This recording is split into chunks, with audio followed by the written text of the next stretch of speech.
Je me présente, je m'appelle Stéfanie von Hlatky, je suis professeure à Queens et vice-doyenne à la recherche dans notre faculté des arts et sciences. Ça me fait vraiment plaisir de vous souhaiter la bienvenue au colloque annuel du réseau d'analyse stratégique intitulé Les retombées stratégiques de l'élection présidentielle américaine. I'll start by saying that the Network for Strategic Analysis and the University of Ottawa acknowledge and honor that the campus sits on the traditional unceded territory of the Algonquin. We share this commitment to build meaningful relationships with neighboring communities and Indigenous peoples throughout the region and across Canada.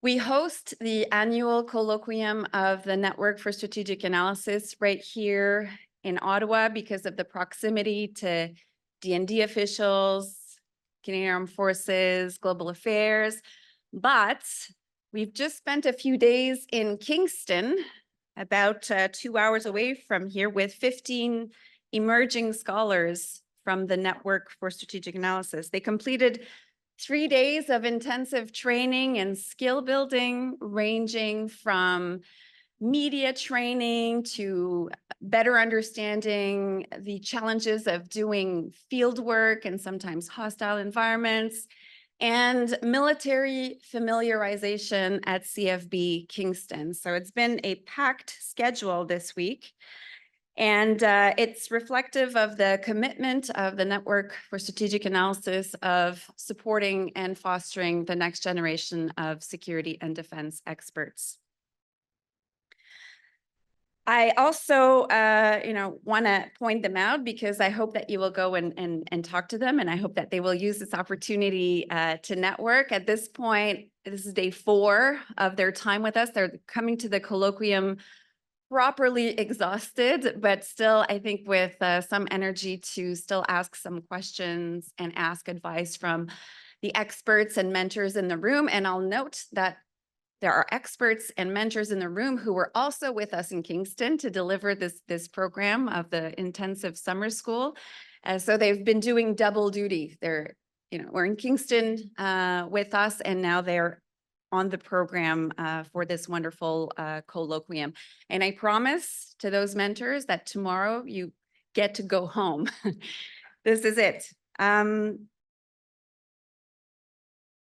few words for us, it's the result of the modelization of new ideas in terms of defense and security, better known as MINDS.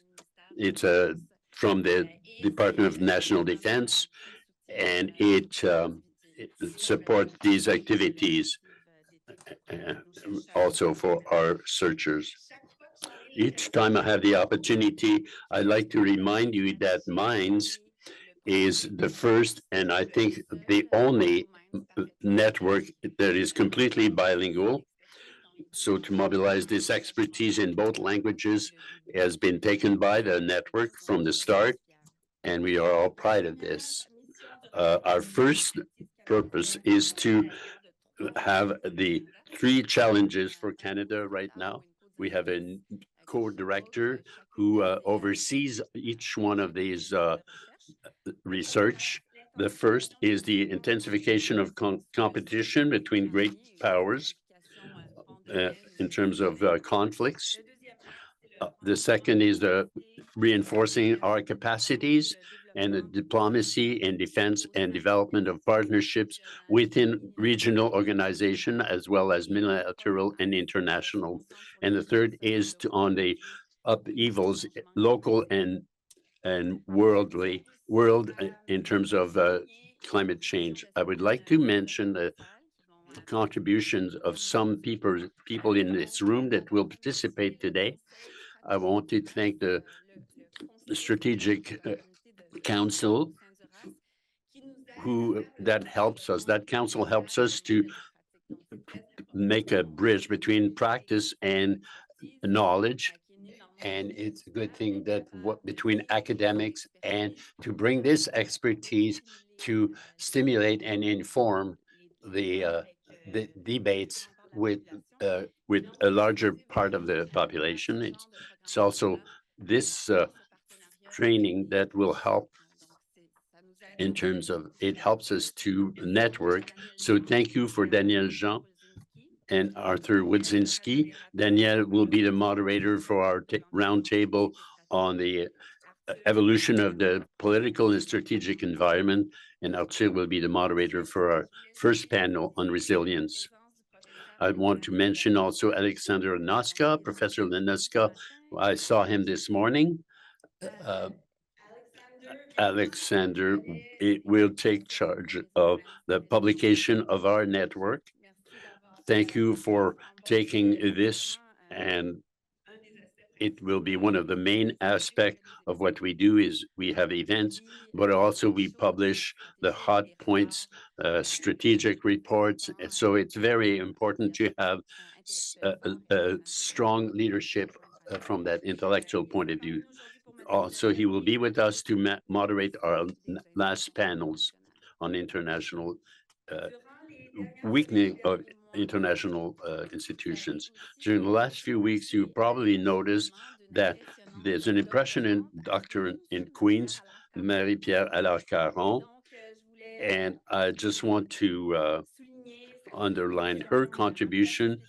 Marie-Pierre is specialist in international relationship and talked about deployment of armed forces during peace operations. I want to thank Marie-Pierre, who wants to probably needs a break because she hasn't seen the organization from the beginning to end. So thank you very much, Marie-Pierre. Would you stand up so that we can recognize you? She has shown untiring leadership for the organization of this colloquium. So let's move to special. Let's be honest, our themes are rather worrisome. It reminds me of the title of one of our report that we published 2 years ago. We published that 2 years ago because we were expecting imminently the new defense policies. We'd wait for a long time, but I think that one of the message that came in that report was to asking strategic clarity. And also we were putting the emphasis on the need to anticipate rather than reacting to the environment. And I think that's even more important to think about this now when we see such an important election coming in our neighboring country.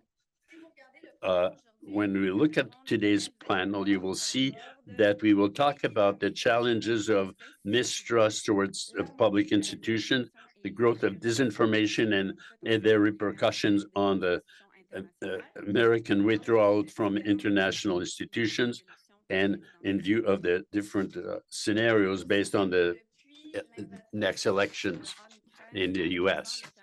Since the invasion of Ukraine 2 years ago, Canada was already in a period of adaptation.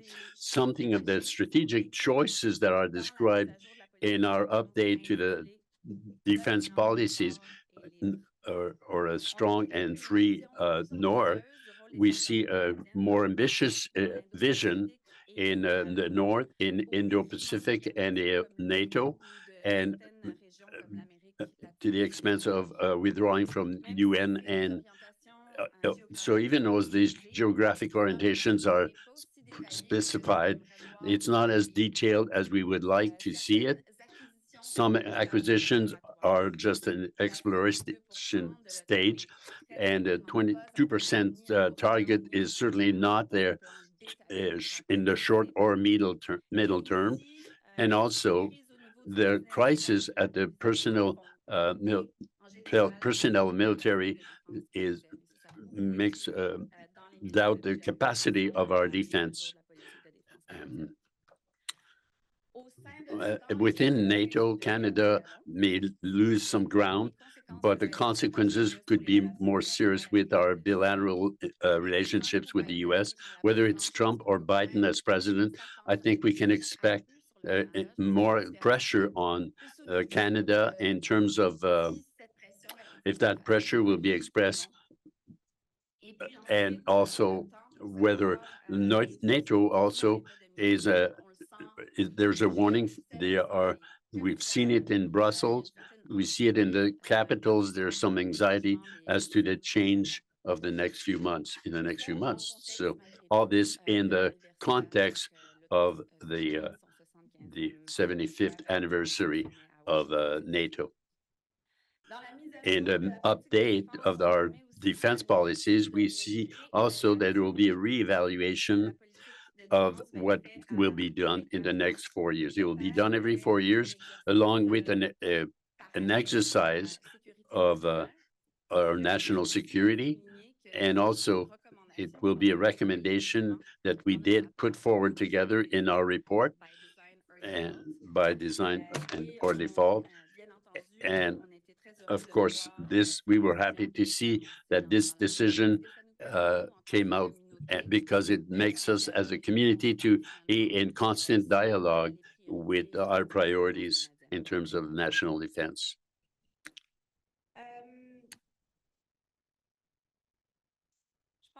I think that this dialogue is not just important for us as a community working in defense, but it's also important when we look at the landscape, current landscape, and we see it on our campuses. We see also a loss of confidence towards our institutions, public institutions. And so that's why we will talk about this in one of our panels. We will put forward the discussions on disinformation and resilience at the political and social level, and with the implications of our strategic repercussions.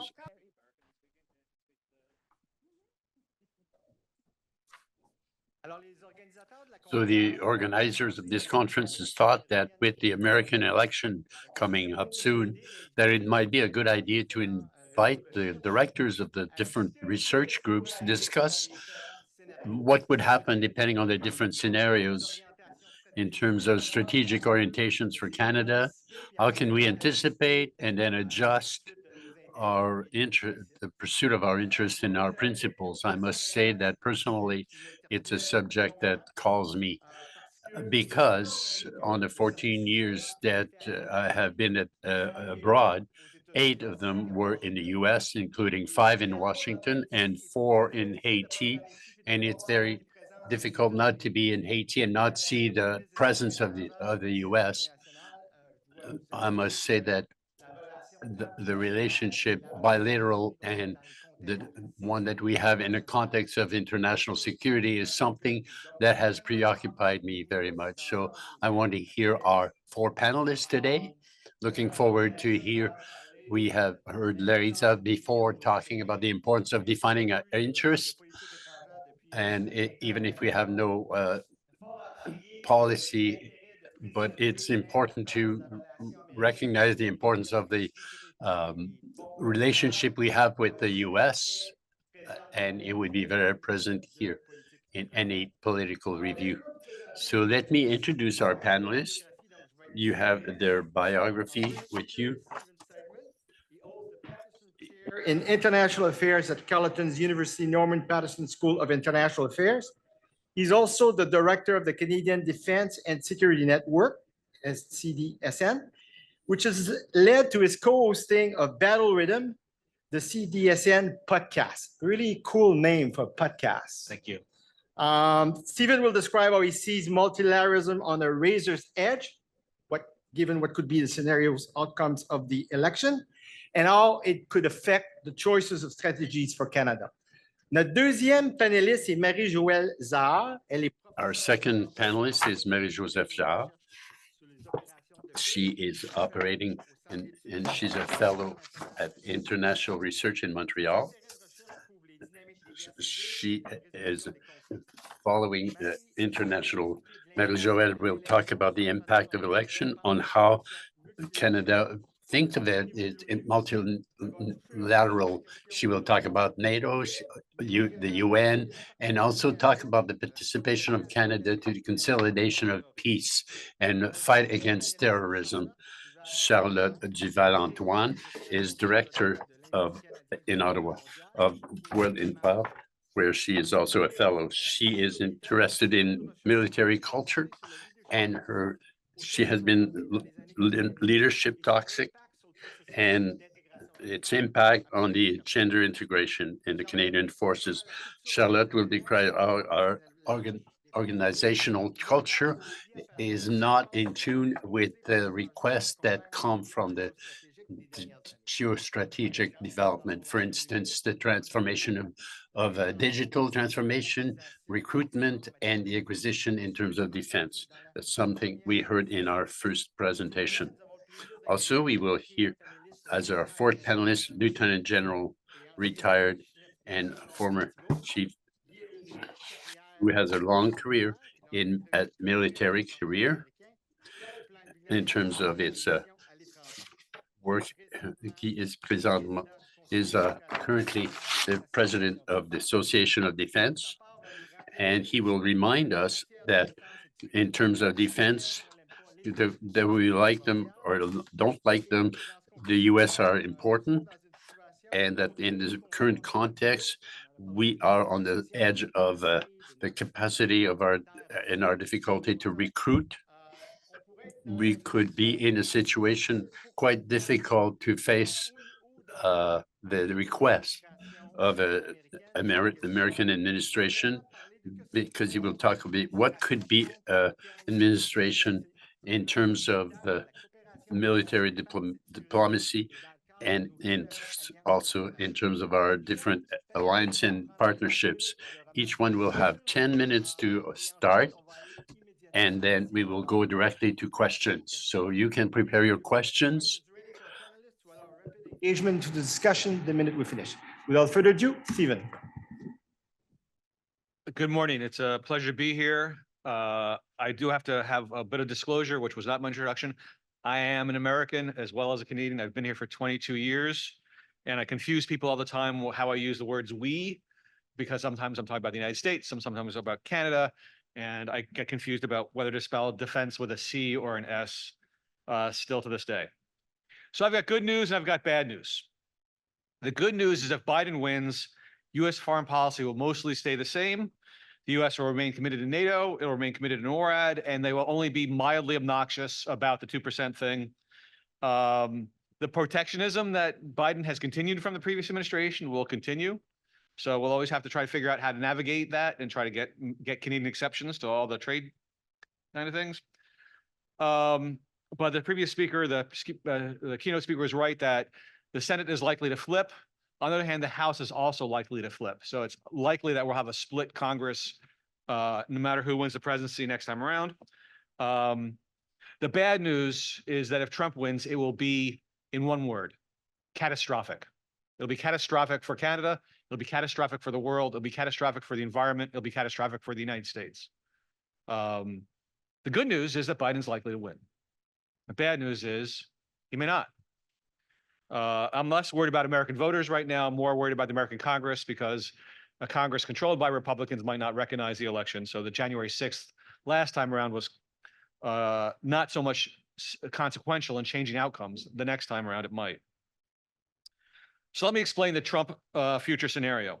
For those who are younger, who weren't paying attention, don't remember Trump's term very well, and for those who were really stuck in a wishful thinking bubble that it wasn't that bad, wasn't going to be that bad, let me remind you that in 2017, the United States was nearly at war with North Korea. I was trying to figure out when to travel to do research in South Korea, and I was like, oh, wait, Trump has decided to meet with Kim Jong-un, and so that means at least for this period of time before that meeting, we won't be in a war that might go nuclear. Woo! That when Soleimani was killed, the Iranian was killed in 2020 or 21? 20, sorry. There was some risk of that this might spiral into a war with Iran. These things were close. And you can go, wow, yeah, they were close, but didn't happen, so it's not going to happen again. Oh, good luck with that. Also, the complete mismanagement of the COVID crisis. At the start of his administration, one of the biggest surprises in 2017 was how thorough that Trump was at finding arsonists to run most American departments. He found people who hated the Department of Education, who hated the various agencies, and he appointed them, and they were ruthless in doing bad things to those agencies and through those agencies. We were kind of glad that he appointed a bumbling idiot to be Secretary of State, Rex Tillerson. Everybody thought Rex Tillerson, what harm can he do? He was not that harmful because he wasn't as ideologically motivated as some of the people who were genuine arsonists. But then Trump replaced him with Pompeo. Pompeo was not a friend to Canada. He was not a friend, well, to many folks around the world. One could call him a Christian nationalist, and that might be underplaying things a little bit. And the thing is, over the course of time, when folks either got sufficiently disgraced or when Trump was annoyed with them, he replaced them, always with somebody worse. It never got better. The bottom of the barrel, well, there was no bottom to the barrel. It just got worse. Trump had appointed Jeff Sessions, a man who was too racist for the Senate to approve to be a judge in the 1980s. He was named Attorney General at the outset of his administration, and he turned out to be not nearly as bad as we feared, mostly because what followed him was worse, where we had Bill Barr, who used his position to protect Donald Trump for all the investigations. So when it comes to the military, something I care about, civil-military relations, he delegated everything to the military and then said, if they screw up, if it's the general's fault, not mine. If you remember that was at the very outset of his administration. And the military took that discretion and escalated most of the wars they were fighting in. He did get the United States partially out of Syria very precipitously in a way that betrayed the Kurds, although that's not unique to Trump. Most American presidents will betray the Kurds at some point or another. He did start the process to get us out of Afghanistan by selling out Afghanistan to the Taliban. He tried to use the U.S. Army against protesters during the summer of George Floyd, which ultimately caused a rift between him, his Secretary of Defense, his second Secretary of Defense, and his chairman of the Joint Chiefs of Staff, which led him trying to find replacements at the very last days of his administration. So why will it be worse?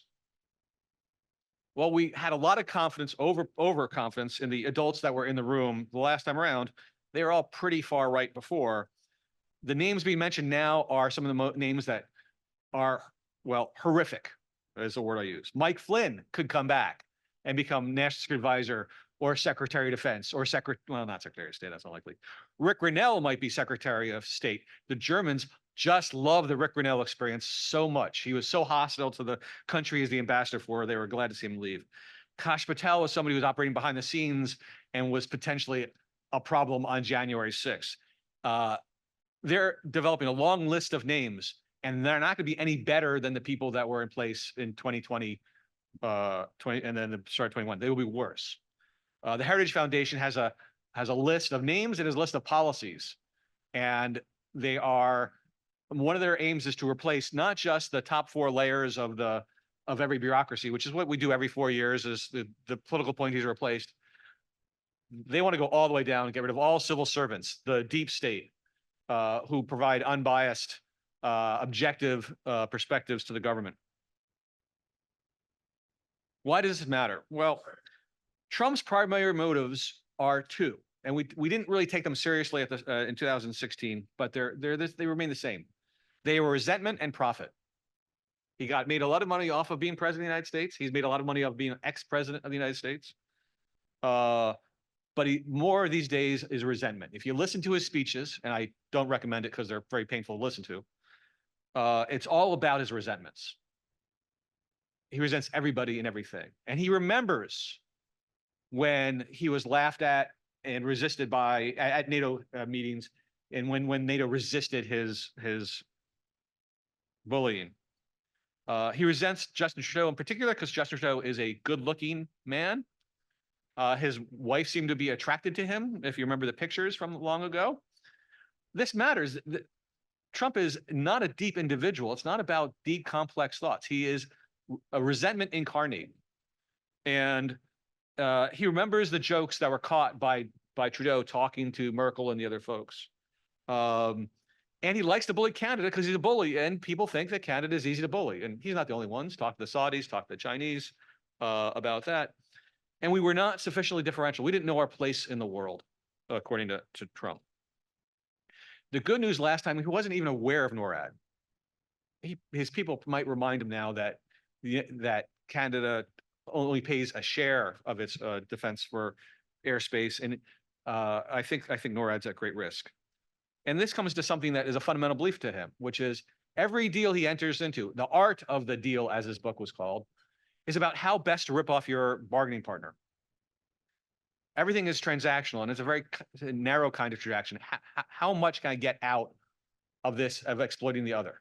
Which means any deal he walks into, any previously negotiated deal that wasn't made by him is de facto exploitative. It is unfair. It is a ripoff. Think about the language about NAFTA. Now, he was able to, Canada was able to negotiate a new NAFTA, which was the same as the old NAFTA with some new labels on it, so he can claim that he had saved the United States from the exploitative Canadians. But he's not going to have that same attitude towards NATO, and he's not going to have that same attitude towards NORAD. We can't renegotiate those agreements. I think that he will kill both of those. I think you can kiss NATO goodbye in a new administration. Why? He said as much that his people are talking about a two-stage NATO. Well, those who pay aren't protected. Are protected. Those who don't pay aren't protected. The essence of NATO is the commitment of an attack upon one equals an attack upon all. If that goes away, there isn't a NATO. And it always depended primarily on the American commitment to Europe, not the Canadian commitment to Europe or the European commitment to the United States or to Canada. Would the United States show up if Russia were to attack Poland or Latvia under a Trump administration? No. Probably not. The Congress can pass legislation that says the president can't unilaterally pull out of NATO. That would be a piece of paper that is utterly meaningless because it's about the American deployment and activation of troops in Europe, and there is one commander in chief, and it ain't Congress. Remember all those conversations about who controls nuclear weapons in the United States? Think about that one for a while. What does this mean for Canada? Our speaker, one of the best talks I've seen by a GAC person in my time here in Canada. Really sharp. But what worked in 2016 or 2017 to 2021 will not work this time. That is butting up with Republican governors and Republican congresspeople, focusing on trade interests, the 35 states that depend on Canadian trade. It's not going to work this time. It's not going to work this time because the Republican Party has changed. It is not the same Republican Party. It is a party that is dominated by extremists. There are very, very few conservatives left in the American Republican Party. They are far-right reactionaries that are trying to burn things down. We have to get not comfortable with this reality, but we have to accept this as the reality. Mike Johnson is a Speaker of the House? What the hell? It's not that he's like the second or third or fourth Speaker of the House under this government.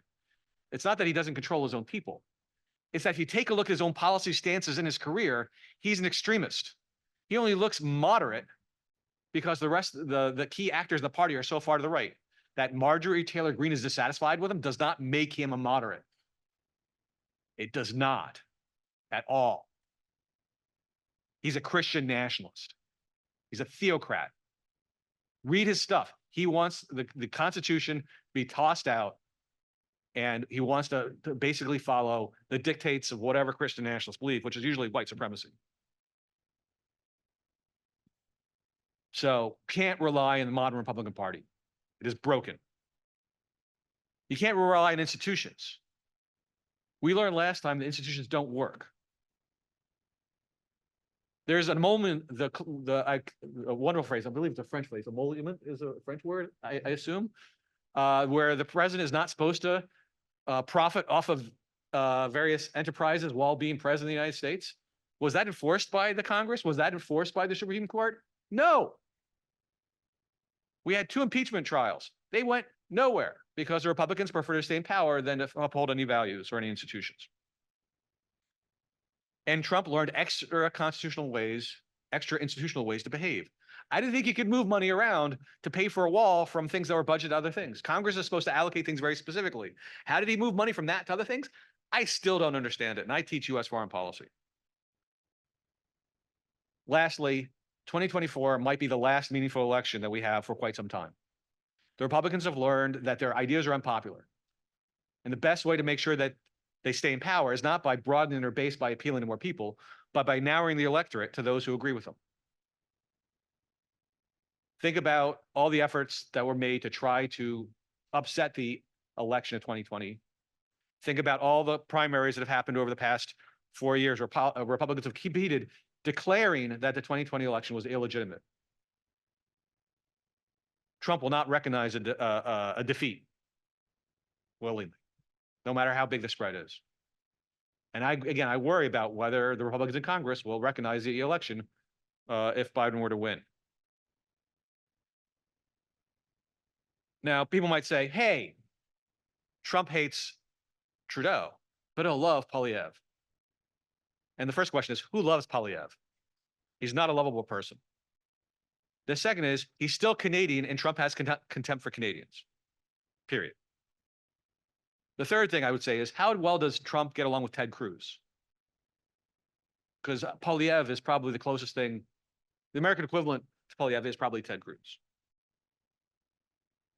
So on the bright side, the resentment meter might be reduced a little bit because Trudeau going away, he'll take credit for that because he takes credit for all things, whether he deserves it or not.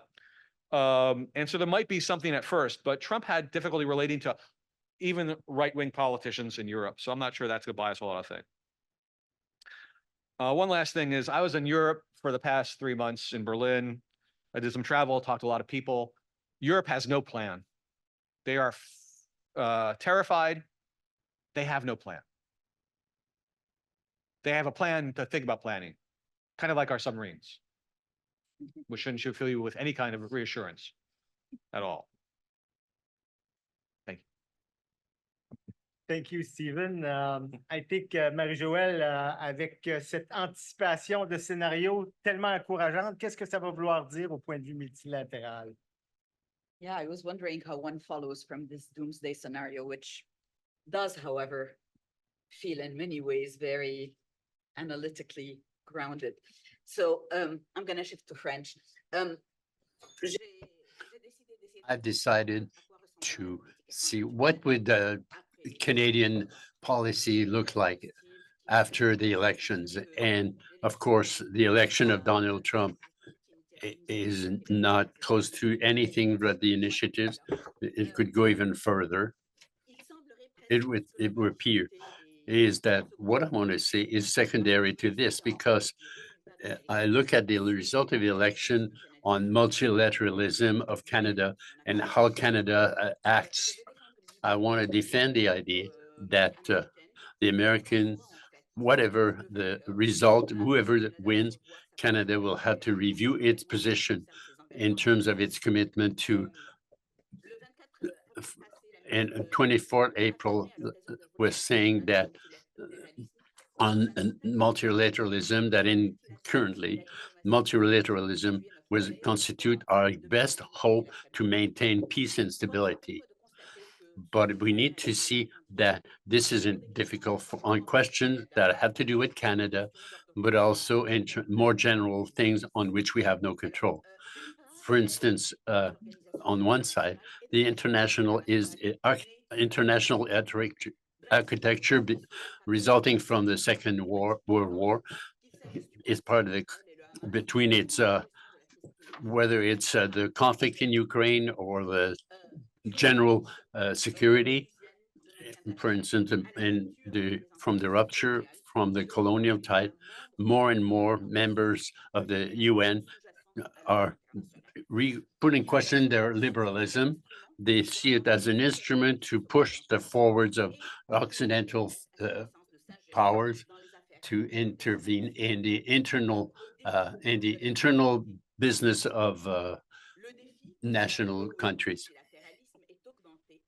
The multinationalism is by the principle that are under by the acting of Russia and China, and we've heard of what it's not necessary to develop all this. However, we need to recognize that multilateralism in its UN version is the promoters and defenders of the international. And I think this auto-criticism is rather quite important in terms of how, as analysts, we recognize the possibility that the autonomy and the possibility to speak the behavior of Western countries, the education of some countries to strict to justice, and more than more countries in terms of the major countries, whether it's Ukraine or Gaza, independently of their position. Whether we agree or not with these positions, they contribute to not only to the global countries, but also if I were to characterize the position of Ottawa, I would say in generally that we talk about two things. On the one side, this idea that multilateralism being pragmatic, defended by Minister Joly, and to work with coalitions of goodwill actors, where we have common interest to come back on our previous presentation. And also, I would talk about the attempt to define the priorities and the strategy in India and Pacific in the growth of interest in on Arctic, the policy of Canada in UN.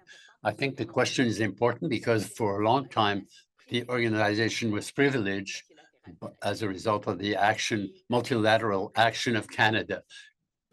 And if the Canadian forces are present in Eastern Europe and Ukraine, if our commitment with NATO are increased, we have only 44 soldiers and policemen in the UN, the smallest number ever recorded.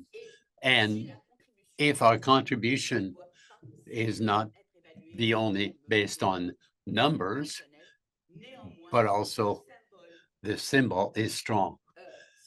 If Ottawa includes women in the UN forces, peace forces, what we see is that the data collected by Walter Dorn say that only 9% of women are officers, which is far behind, which was 20 to 21.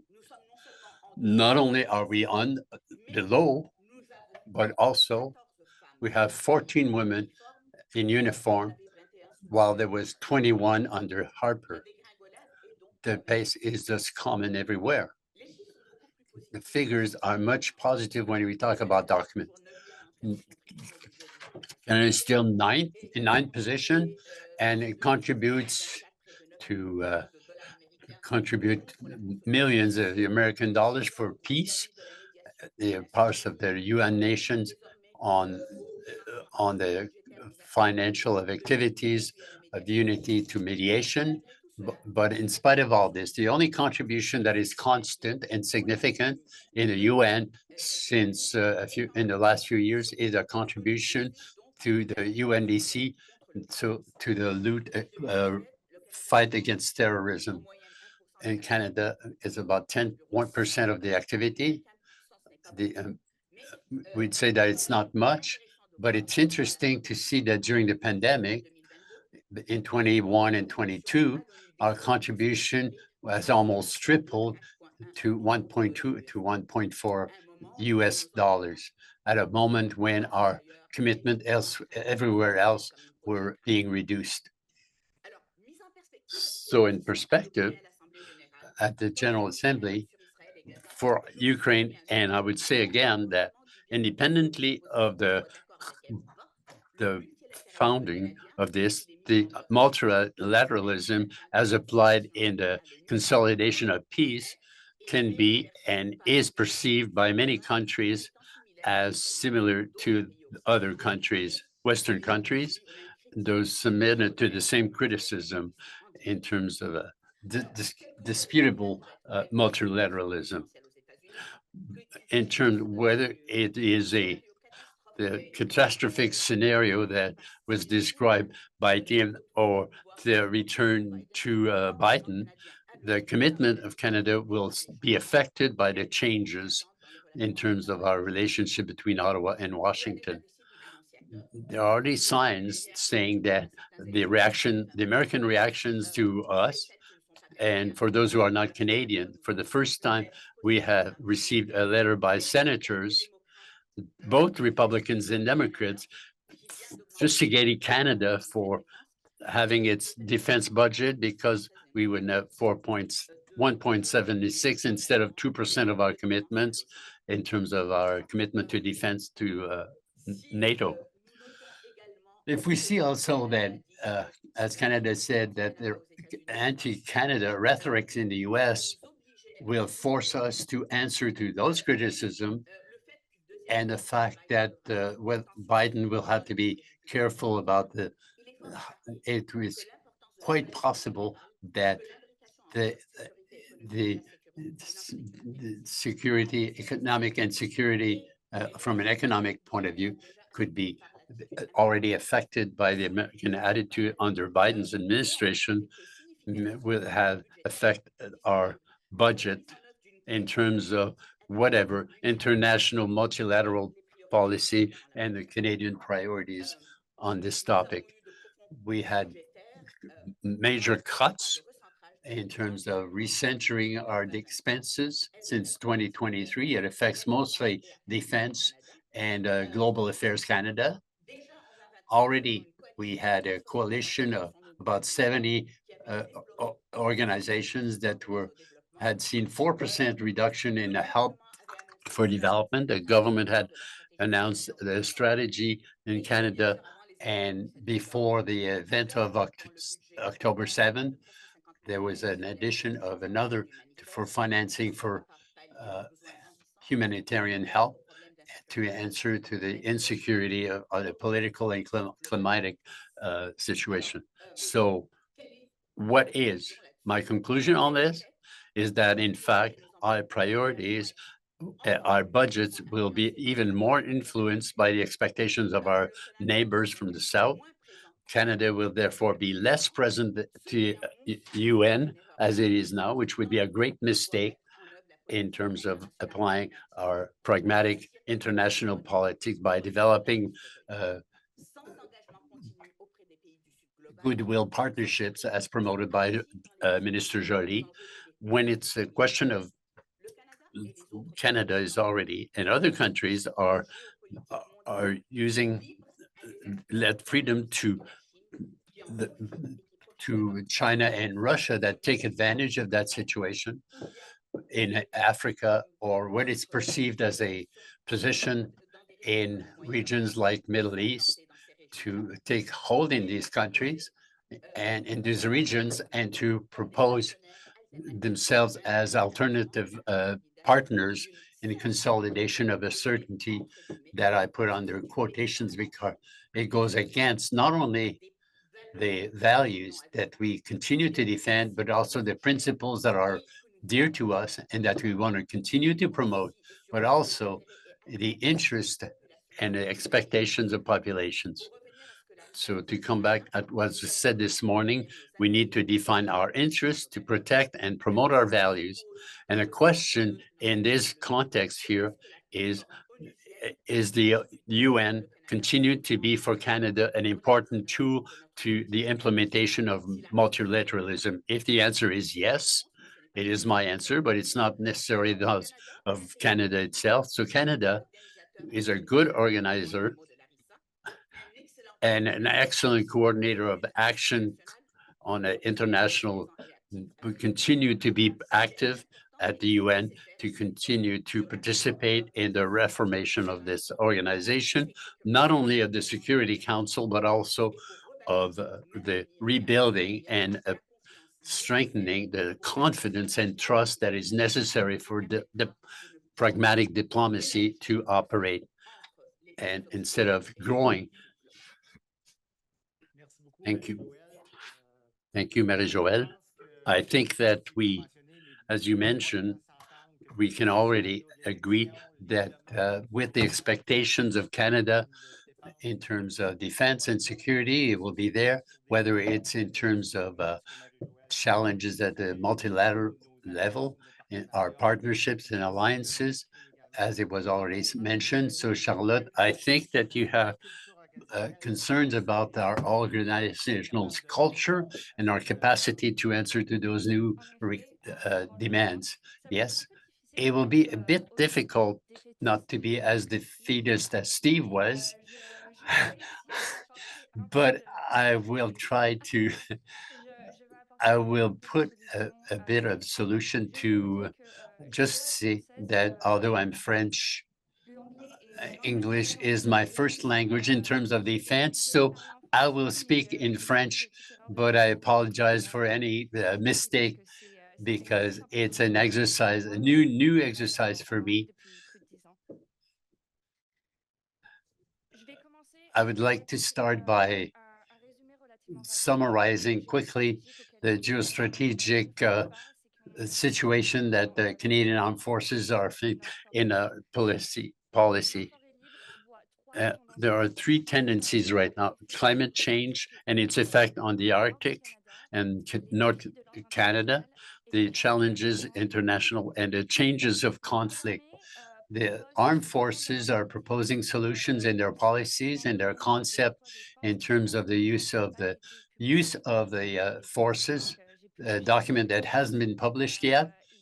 I read it a few months ago. It's a necessity to have a Panamanian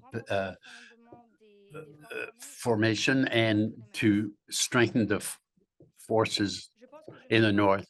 I think everybody knows that there's a great number, strategic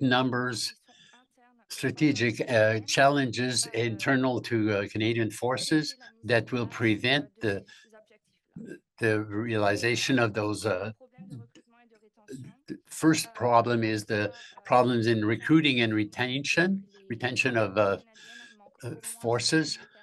We lack at least 16,000 people, and our policy sees that in 2030, will have a team 130,000 members, which has been authorized in protection and security. And that's 8 years from now. And we want to multiply our efforts, and we want to multiply our capacity for acquisition, and we want transition to more advanced platforms. Good luck. The next thing is that the work that we must do to integrate these new capacities, especially those that require us to use high technology, is very slow, and we are out of time. This leads me to talking about strategic and cultural differences that the armed forces need to face in order to absorb the shock of the American elections. Before I start listing the issues, we all know this is going to take a lot of time because bureaucracy is slow and government is slow. But if Canada and the Canadian Armed Forces want to show goodwill to their allies, we need to start working and act quickly. There are two things that we need to prioritize or to put forward in Canada. You might be thinking that I'm going to talk about retention, but first I'm going to talk about digitalization of the Canadian Armed Forces and better integration of institutions within the department. This can seem really internal to Canadian Armed Forces, as if I'm shying away from an international approach. But I think that to have a good international partnership, it's important to do the work at home and fix our internal issues that could have an impact on our operational capacity externally as well.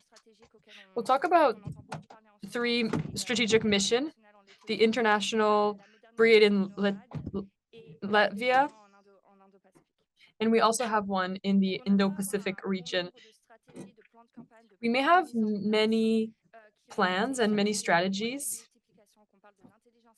We're talking about digitalization, modernization, AI, talking about aviation, or even jobs in defense generally. But there's a lack of coherence between these documents. And as all these documents are not available in the same location, for academics, for example, it's very hard to have a global perspective of what's happening. And also, what is their expected timelines? I'll talk about why I think digitalization is the best way to unite the department and the armed forces. Our new capacity,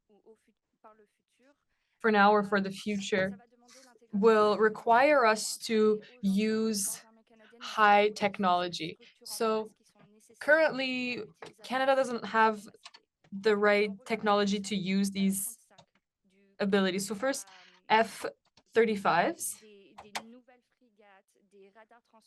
These need new radars, and these aircrafts use new technology that requires us to use high technology. We also still don't have a secret cloud, and that would allow us to communicate secretly. 2 years ago, a report came out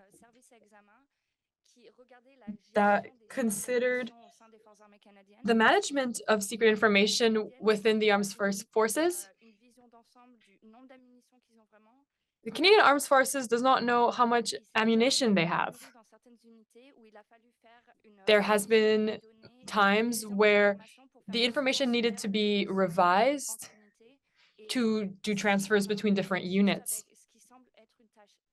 And if we are struggling with such a basic task, how can we integrate F-35s that analyzes such a high level of data, and how can we do this quickly? This leads me to my second point, the multi-integration of entities within the department. I think that part of the issues that we're facing as the armed forces is to see all our issues as isolated problems. It's important that we fix all of this.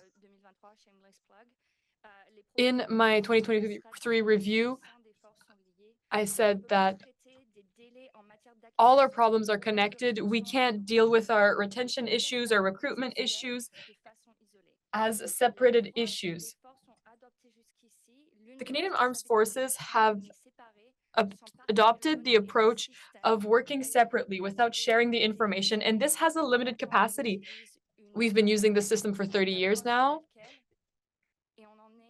and this leads us to where we are now. The department needs to do better. All this to say that in order to face the environmental strategies, we need to change what we're prioritizing. I think that as a commentator, it's important to know that I'm not an academic. I work at a think tank, but we need to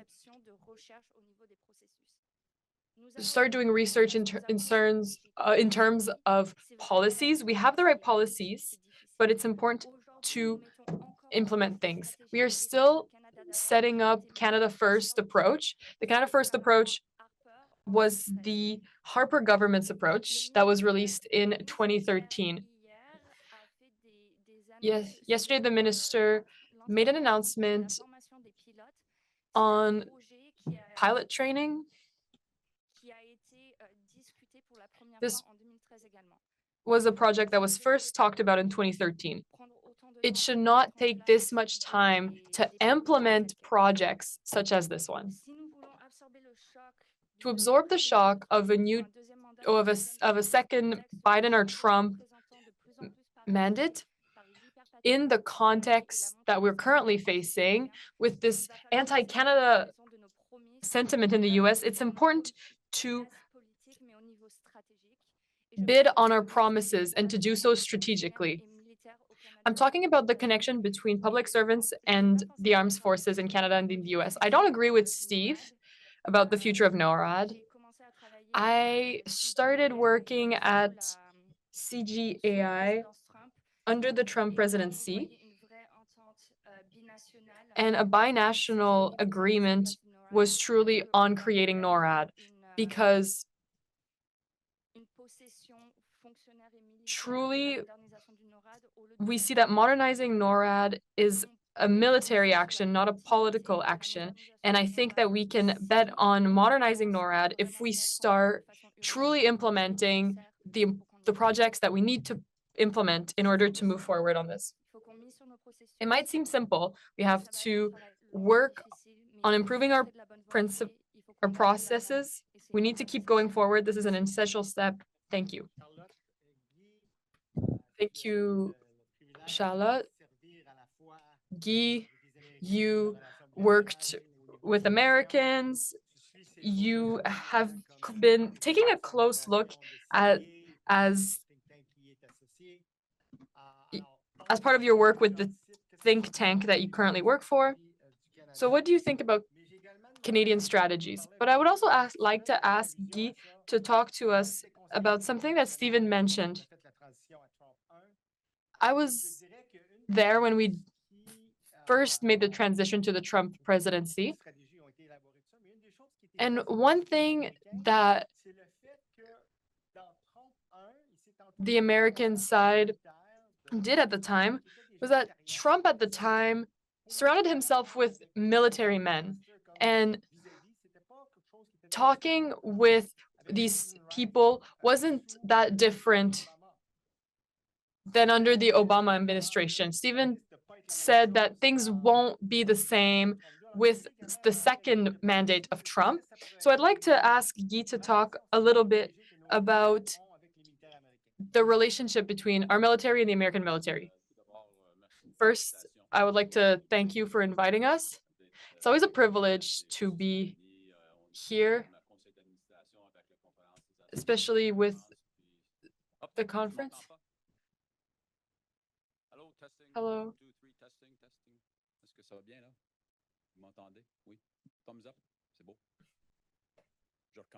I'd like to restart. It's a privilege to be here. Thank you, Daniel, for being here with Stéfanie, Daniel. They are on the same board as me. It's a privilege for me to be on the same panel as them. I'm not an expert in Canada-US relations, but when it comes to strategic implications of the American presidential elections, last March, we published the strategic implications for Canada, and former ambassador and a former board member was in charge of this analysis. So I invite you to do some research and find this document. It's not surprising that in the document, we spend a lot of time talking about our relationship with the United States in a world that is truly going down a downward spiral. For all of those who know me, you know that I'm an optimist. And when I listen to a perspective like Stephen's, I think it's always hard to see the good side.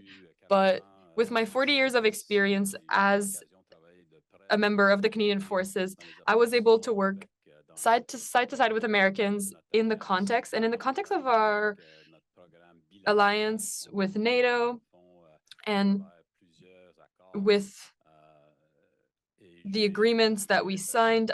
I still feel like no matter what happens with the American elections, our military relationship with the United States will stay strong as it is now.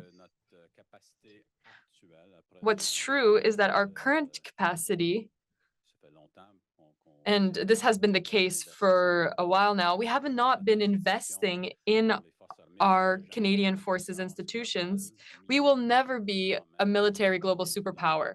But we are always invited and we always have our place at the table. As Daniel mentioned, I think that no matter what happens with the elections, no matter what the verdict is, Canada will have an advantage. This is something that we see in the polls that represent Canadians' perspective. It seems that Canadians are also worried about the global situation. And more people are analyzing what this means for Canada and what we should do. And I think that the first thing I'd like to say is that Canada should anticipate,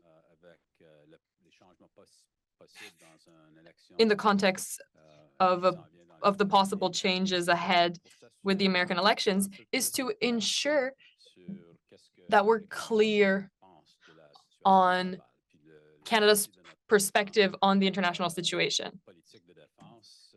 The release of our defense plan helps us understand what our position is. Is this document enough?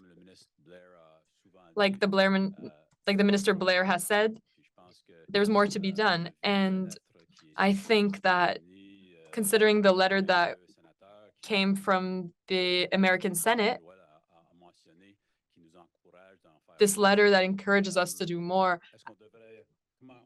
we need to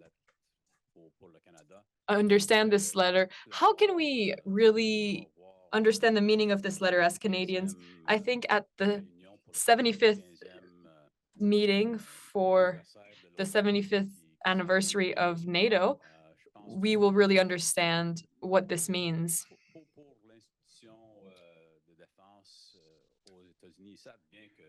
The Americans know that NATO is important in the current context. I don't think it's surprising that they would want a country such as Canada to be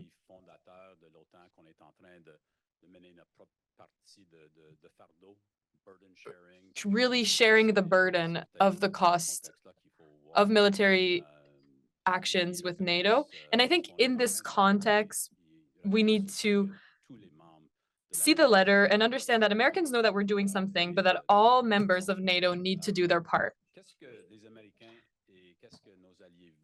What do Americans want? What do our allies want? And what do they need from Canada? I think these are two different questions. What do they want from Canada? They want us to be there for them. We're part of every club. We're part of the UN. We have a relationship with the United States. We're also part of the Five Eyes. And our allies want us to be there for them. And what do they need from Canadians? They need Canada to be strong in its own backyard, to be strong here in Canada. If we're not a strong country here in Canada, the Americans will have to find a strong country to support them elsewhere. And I think it's really interesting for me to talk about this in the context of our conversations with report to the Arctic. I think that the Arctic should be one of our top priorities right now. And we've always had the ability to say that we're not too worried about the North and that the North is a very peaceful part of our country. But now, considering Russia and China's intentions, we need to protect the North. And I think that this should allow us to be optimists. We're using this to ensure that we are protecting our own sovereignty in the North. One of the important problems to keep in mind, if there are changes linked to the American elections, is the AUKUS issues in the Indo-European region. As you probably know, since it is a subject that is greatly discussed in many contexts, the first pillar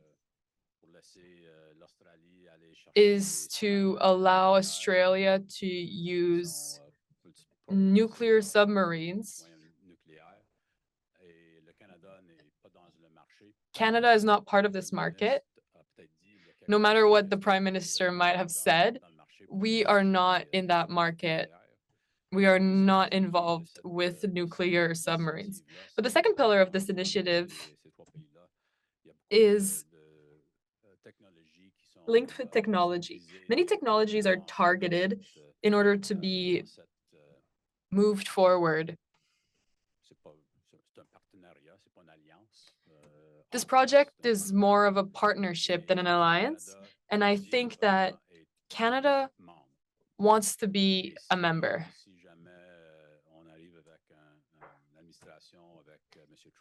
If Trump is elected, we will not be invited into that partnership,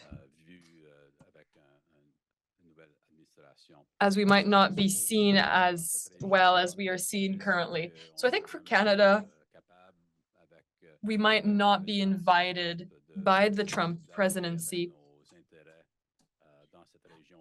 in this region.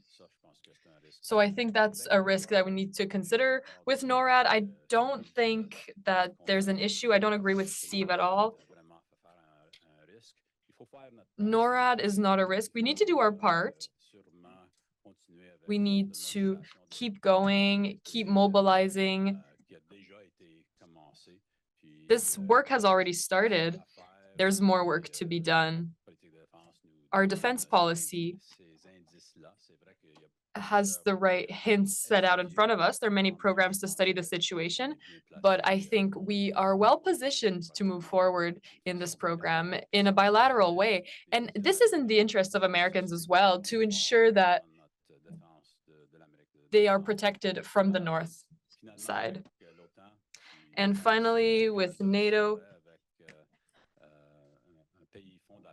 I agree. Canada is the founding country of NATO. And our voice used to be valued to a higher degree as it is now. Now we're a country just like the other 34. So our voice, it has been quieted a little bit. This is not to say that our contribution in Latvia, for example, is not important. These 14 years that we've had in Afghanistan with NATO was also important. I don't think that NATO partners think that Canada is not doing its part. Canada has always understood that NATO operations are necessary. We do our part. We share common funds for NATO and for the UN. But I think that in the short term, what we need to consider is that Canada is on the west side of the alliance, and in the north, with our partnership with these northern countries, we need to understand that 7 of those countries are also NATO countries. And this is a position that allows Canada to be a leader. And I think this would also allow us to take a larger part of the work than Americans on that. I'm an optimist. I've always been one. I'm a mentor for the National Security Program. And for the past 3 years now, with senior officers that are about to become part of the executive team, to become public servants, with international military staff, I think it's important for me to hear different perspectives. It's interesting to hear how our allies see us and how we see ourselves. We're very critical of ourselves. We're a serious country. We have things to bring to the table. And no matter what happens with the elections in the US, I think that Canada continues to be an important country and we need to do our part, as the ambassador has said earlier today. We have something to bring. Throughout my career, I've seen something repeatedly in terms of international operations. Canada has a very different approach. It's different than the American approach. It's different than the Australian approach. It's different than what the British people do as well. We are here to bring our own perspective, and I think this is what we bring to the international conversation. And I will end it here. Thank you. Thank you, Guy. We started 10 minutes late, so we will go past 12 a little bit. I know that it's important to also do some networking, so we'll move on to the question period. Please raise your hand. And if you could also say who your question is targeted to. There's already a question here. Hello, I'm Marc-André Farran from Global Affairs. I have a question more particularly for Monsieur Thibault and Monsieur Stephen. We're talking about two different scenarios, Trump or Biden.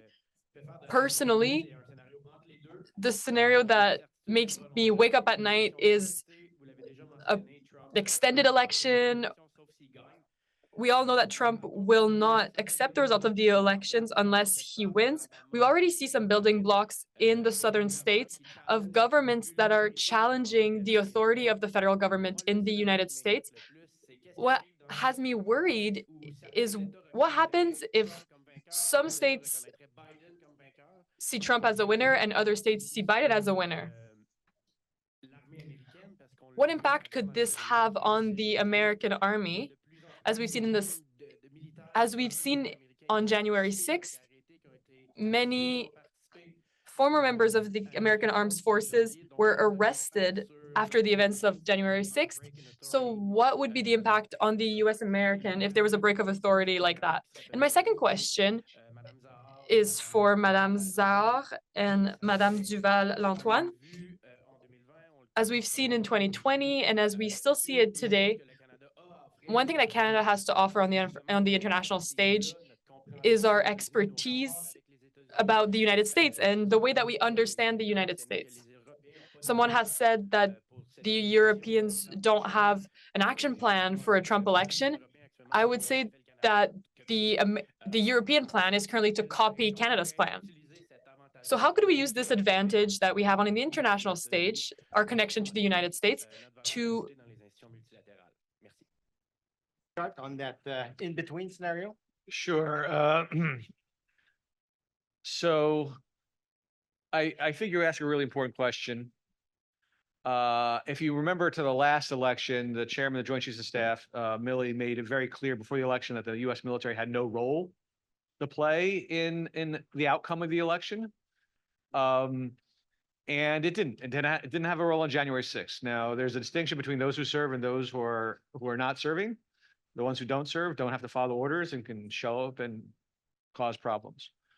While I'm always a critic of the status of civilian control of militaries around the world, I would say I'm much less worried about the United States than most of the countries.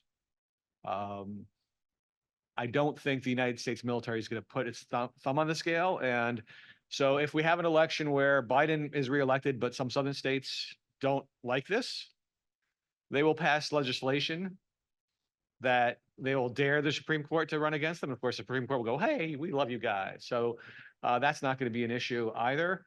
I mean, you're going to have a challenge for the ability for the American government to exert its power throughout the country. For instance, we have governors in Texas and Florida doing things that are blatantly illegal and nothing's being done about it. But I'm not worried about that. I don't think the United States military will play a role this time either. It does happen to be based in the South, in the Southwest primarily. But the military is more diverse than what people think it is. It's actually not as conservative as people think it is, particularly the enlisted people. Most militaries care mostly about themselves, and they're most concerned about threats to their integrity. And so when Trump was president the last time around, and he was, there was stuff that came up about race, the American generals and admirals were very quick to say things about maintaining the diversity of force. Now, they didn't defend against Trump's changes about trans Americans, but they did stand up about race because they understand that a racial conflict within the American military would be incredibly destructive. So I think that the American military will care most about maintaining itself. The bigger concern is if Trump were to become president and he called out the military to put down protests in American cities. Imagine what's gone on the past few months, but rather than being the NYPD or the LAPD or what other police force, you're calling out the military. That would be very destructive to the professionalism of the American military. It'll be very destructive to the coherence of the American military. One could argue that one reason why Israel is performing so badly in this conflict is because it spent the past 20 or 30, 40 years doing domestic stuff, not international stuff. It's generally true that militaries can do one or the other, but not both. And if you do the domestic political, the stuff that is more inherently conflictual within the domestic political scene, it'll make them worse at doing that war stuff. So that is a real challenge for America's allies if you suddenly see the American military doing lots of domestic policing. Merci Steve. Guy sur cette première question. Ensuite, je vais aller à Marie-Joëlle et Charlotte sur la deuxième question. Ouais, un scénario intéressant. J'espère que. It's an interesting scenario. I hope you're not losing too much sleep thinking about all those wild things. I think 7 Secretary of States and 7 chiefs signed a letter in 2022 on the risks of a situation where the American armed forces were to be used in an inappropriate way for civil politics. And I think it's a risk that we need to keep in mind. I agree with Steve. I think that in the short term, there's no risk for the use of the armed forces. And I think that when we think about state guards in emergency situation, I think it's normal to think about it. But when we're talking about policing through the army, I think there's a lot less risks of this happening. At the 2020 election, Stevenson provided a deep journalistic view about this scenario. There were about 30 people who worked and who were interviewed. Most of the people said more than what Steve said. So he said that institutions are still strong. People in charge of institutions are still strong. And we think that democracy will survive. But the question still remains, if there's another administration after Trump, what happens? And I think in that case, that's what Steve was referring to. So Marie-Joëlle, on the second question, that's an excellent question. I had the privilege of attending several discussions on that topic during the last few months. And I'm not necessarily a specialist on the relations between the US and Canada, but what we learned is that there's still a lot of doubt regarding Canada's capacity to really benefit from this proximity with the United States for 2 reasons. Firstly, this advantage depends pretty much on the relations that have been established over the years between public servants in the different administrations. These relations could be easily, in fact, destroyed or interrupted. as soon as political appointees are put in place who don't necessarily have a lot of experience within the government, and that's what was done in the past. And if we consider Steve analysis, it could be reproduced this time. So for sure, Eliza and their team are working to build these relations with different people on both sides of the political scenes. So the question at stake here, honestly, for me as an analyst, is it something we should have started on, or should it be something we shouldn't have interrupted despite the Biden election? And I think that some way we have been reviewing over the last few years. I think that it's a little too late for us. So secondly, in fact, if we happen to have more pessimistic scenarios without necessarily going to the extreme scenarios, the imbrication between our economic and physical securities with that of the United States would mean that we would need to use our contacts for our own affairs. And the question is, could we also use that to help Americans, etc.? That would be a matter of priorities. And I think the priority for Canada would be to focus on its own gains, given the nature of our relations with the US. Personally, I'm not quite optimistic. I'm not sure we will be a good interpreter or a good whisperer regarding our relationship with the US or with third parties, the European Union or others. In summary, I completely agree with Marie-Joëlle. I will answer in English because there are conversations I had in English a couple of weeks ago. Canada has been missing the boat on this. We had the opportunity to leverage that potential expertise on the United States as soon as 2021 when AUKUS was announced. And that is coming from my conversations with the Canadian Association of Defense and Security Industries. My institute has good relationships with the defense industry, so I was able to take part of some interesting conversations on that. But for example, with AUKUS, Canada had something to bring to the Australian and the UK in terms of integrating themselves with the US standardization processes that we call NTIB and ITAR. Don't ask me what those stand for. I was never told, but I know that they do something with defense acquisitions. So Canada never came forward and offered that expertise. So right now, Australia and the UK are struggling to standardize their processes and their defense acquisition standards in line with the United States. Canada is still not stepping up to offer that expertise. But now the Australians and the British are catching up on what they need to do.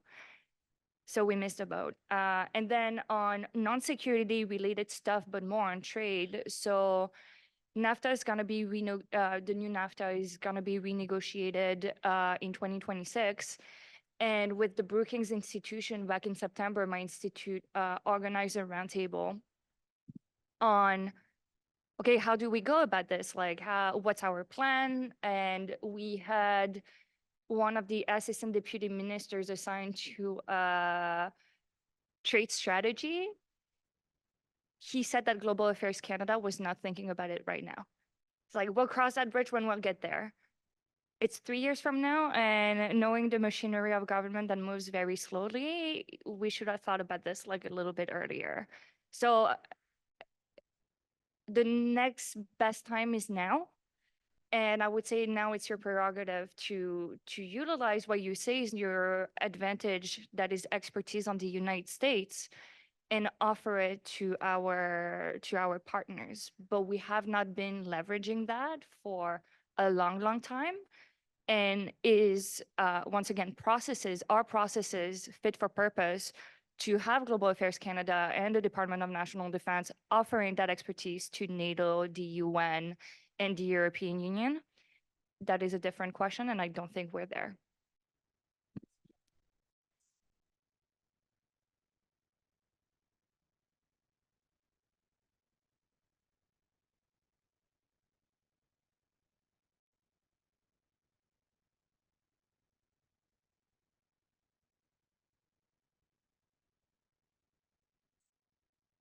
Maxime Leblond, National Defense.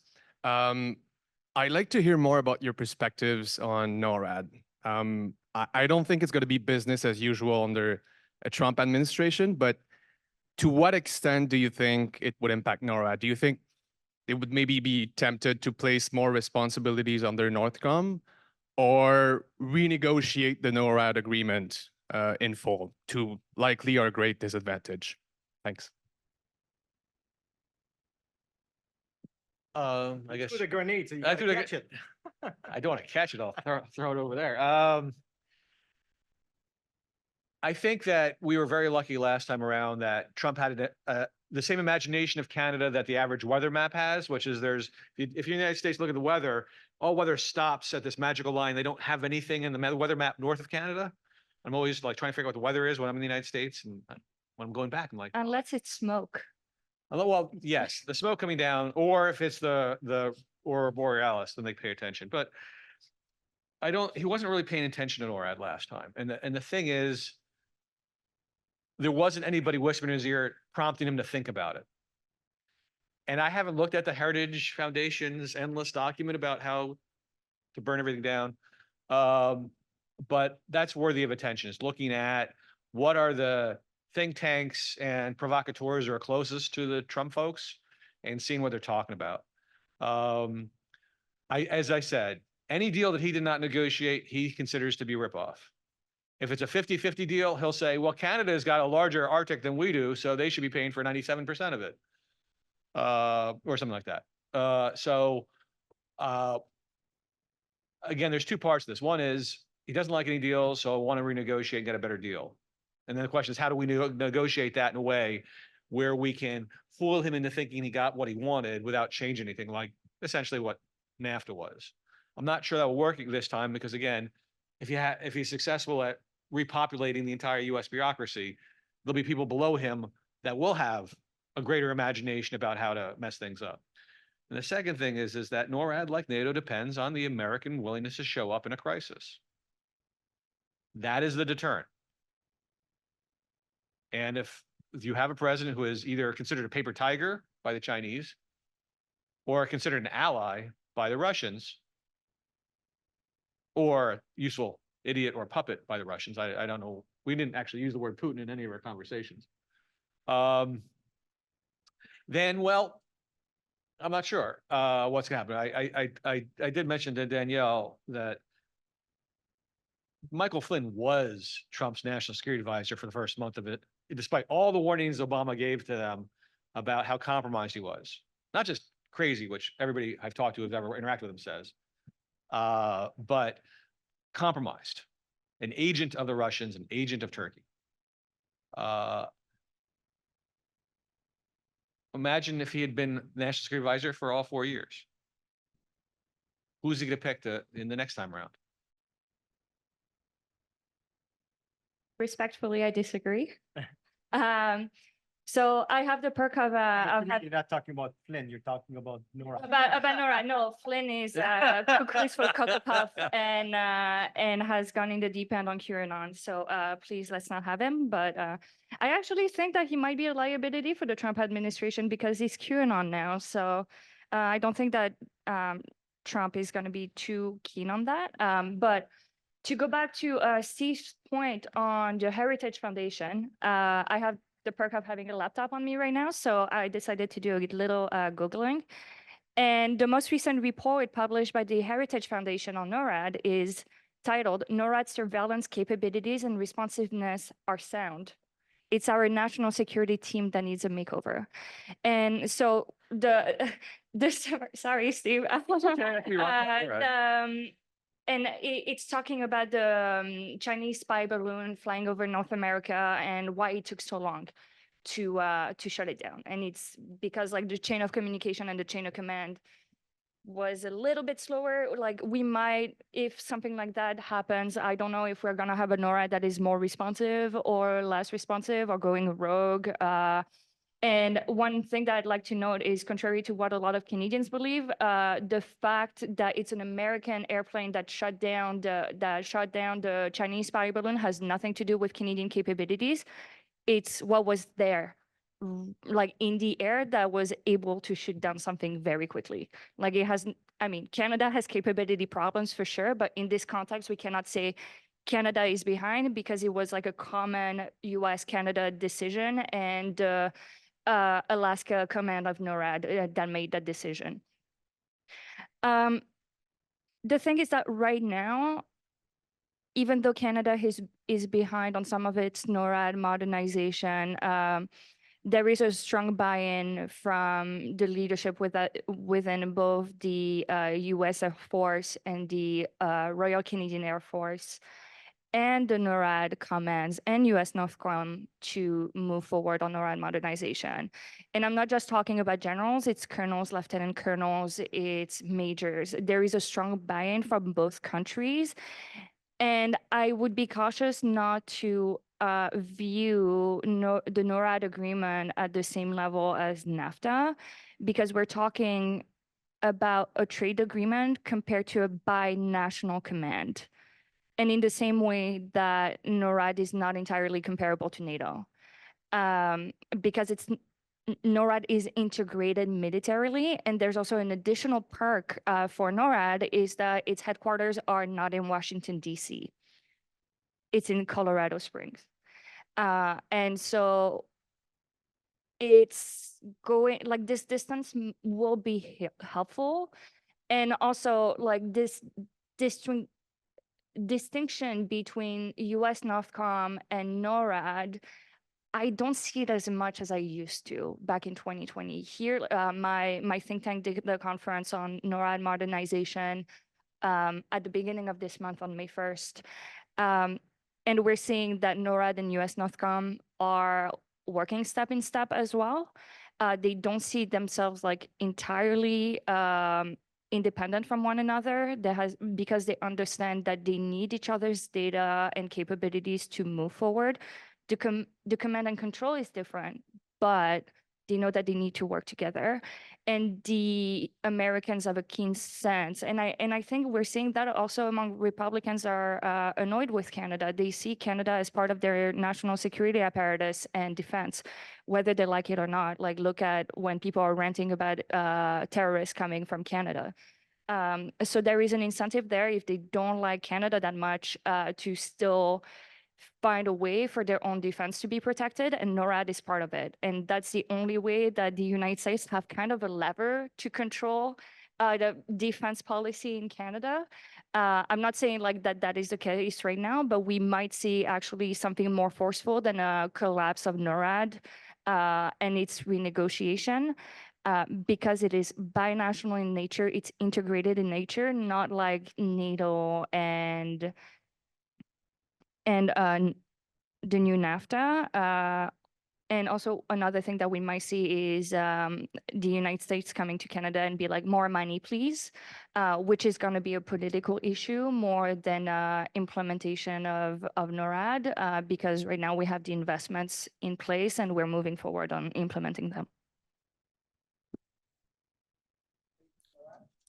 La seule chose que j'ajouterais, The only thing I would like to add, today we didn't really talk about what is happening in Ukraine, the war with Russia. We didn't talk about what's happening in Israel, Hamas.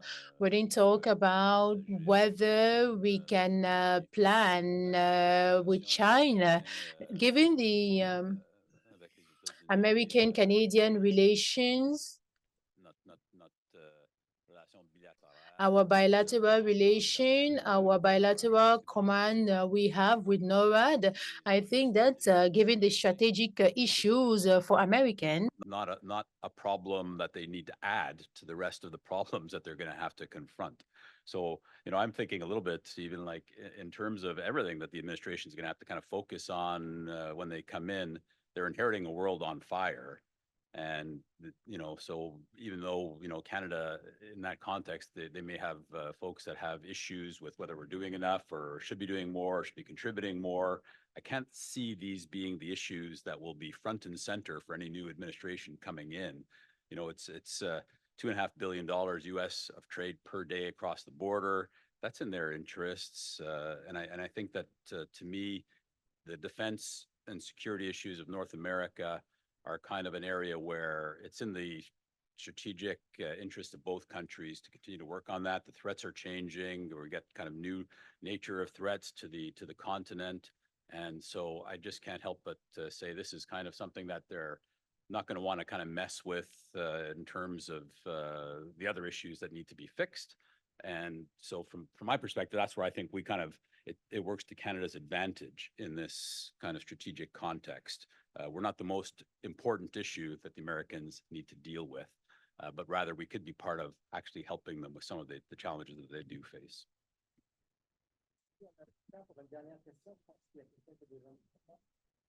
Hi. Oh, I just want to ask a question. I recently heard about an opinion saying that whoever emerges victorious from the Russian-Ukrainian war will have the power to rewrite the rules of the global order. So what do you think of this statement? And do you think if the Canadian government has any plans in case Russia wins? Thank you.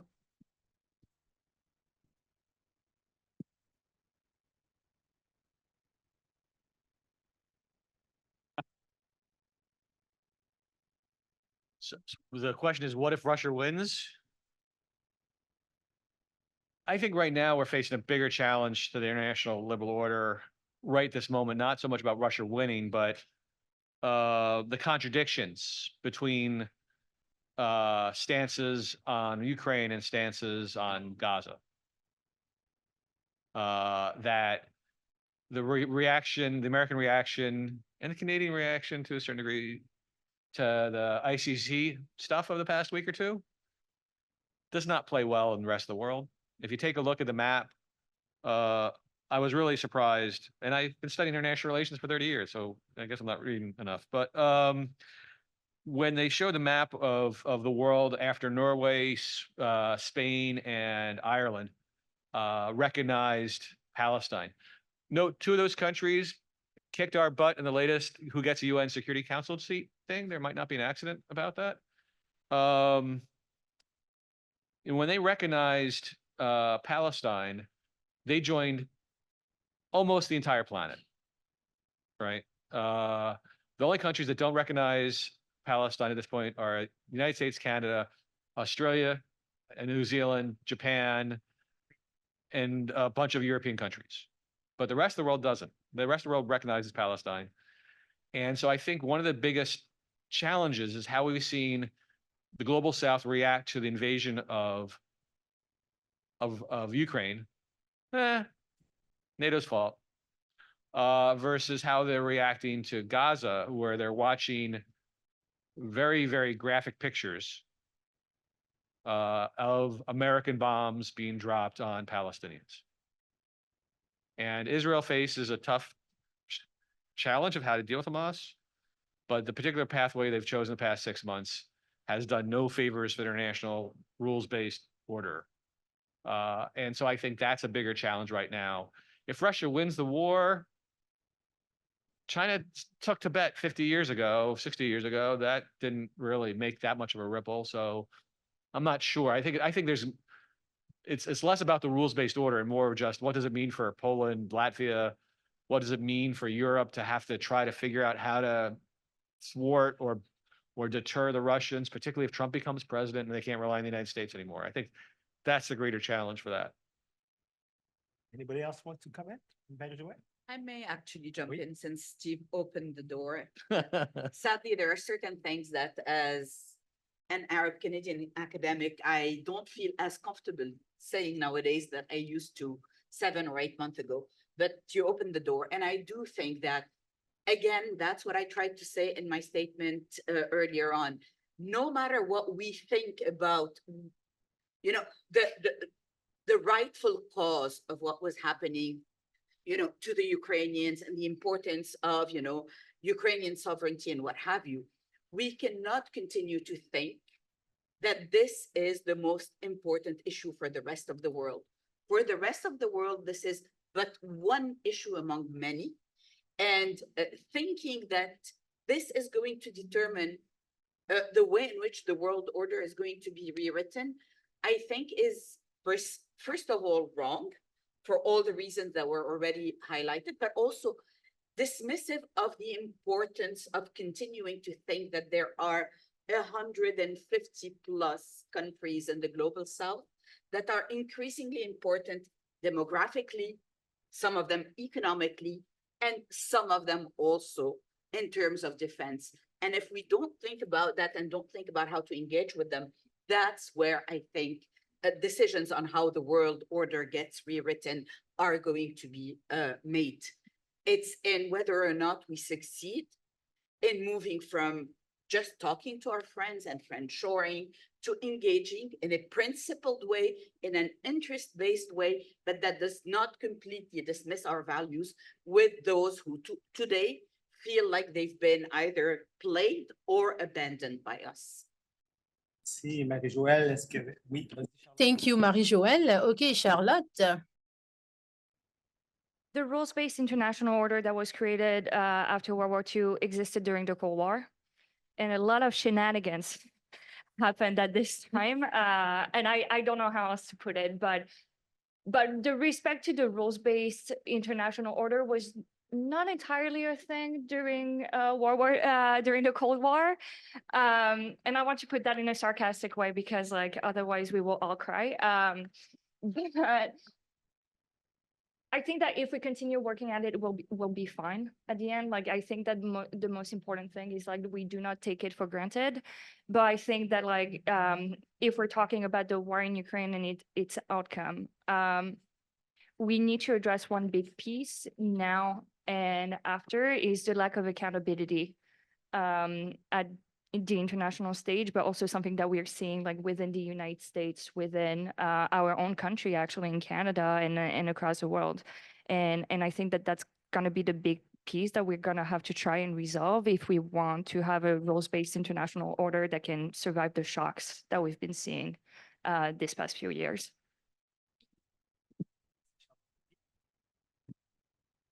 I don't think I have a lot of additional things, but what's going through my mind is, you know, when we think a little bit about where countries stand on these issues, if you're signatories to the UN Charter, there's principles in the UN Charter, and you know the rules-based system that we've got that kind of emanates from a whole host of different protocols at WTO or looking at that, which you know, in terms of how friendly nations or nations that want to live in peace and security together need to live, we should come back to the ideals of the UN Charter.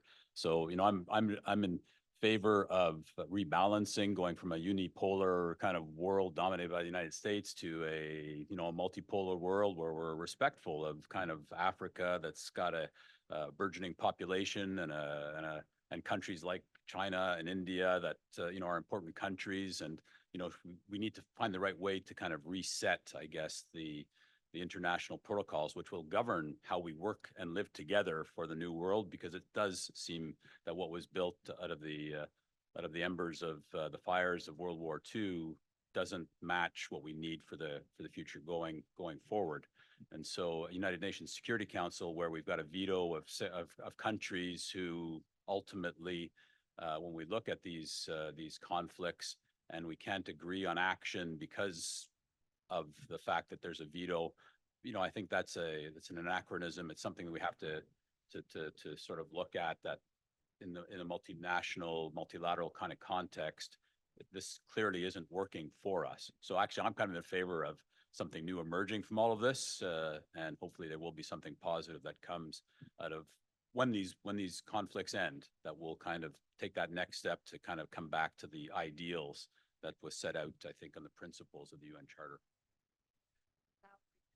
Yeah, like a vow renewal. That's right. Remarry. Thank you, Guy. I've always been struck by how when you face very complex situations, people at times would try to oversimplify.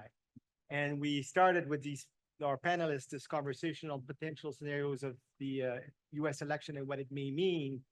And of course, the initial premise is there's two scenarios: the Biden administration, the Trump administration. Is, as our speakers go through in the intervention of one of our questions, we see there's a lot more scenarios, in between scenarios. There's a scenario, yes, but who is in Congress?